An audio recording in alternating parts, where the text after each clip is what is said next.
The history of the U.S. military goes back to the beginning of the colonial era. In 1636, the Massachusetts Bay Colony organized the militia into permanent regiments to better defend the colony.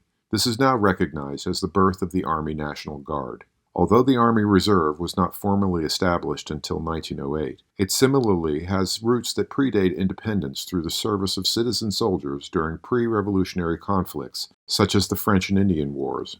In 1775, during the Revolutionary War, the Continental Congress established the Army, the Navy, and Marines. The founding date of November 10 is still celebrated by Marines as their birthday, with the traditional ball and cake-cutting ceremony. Coast Guard had its beginnings in 1790 under the Tariff Act that authorized the construction of 10 vessels to enforce trade laws and prevent smuggling. The Air Force was created as a separate military service in 1947, prior to which the oversight of military aviation was divided between the Army, Navy, and Marine Corps. The recognition of space as a possible combat arena began in the Cold War, and the emphasis of the Air Force on aerospace operations grew until the Air Force Space Command was established in 1982. In December 2019, this was redesignated the Space Force, a separate service branch of the U.S. Armed Forces.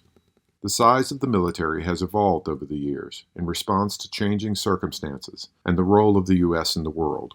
For the first century, the U.S. did not see any need for a large standing army. The size of the military remained relatively small except during wartime. Although Congress authorized the expansion of the military for the War of 1812 and the Mexican-American War, these expansions were relatively small and short-lived. National conscription, the draft, was instituted for the American Civil War, during which the armed forces included more than 1 million men.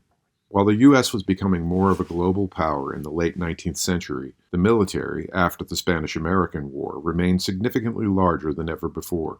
The draft was used during World War I and World War II to provide manpower for the military, and remained in effect after World War II during peacetime and through the Korean and Vietnam Wars. The draft ended in 1973, when the military moved to an all-volunteer force. Although the selective service system maintains information on male U.S. citizens as a contingency for the possibility of reinstating the draft, the military has remained all-volunteer for the last half-century,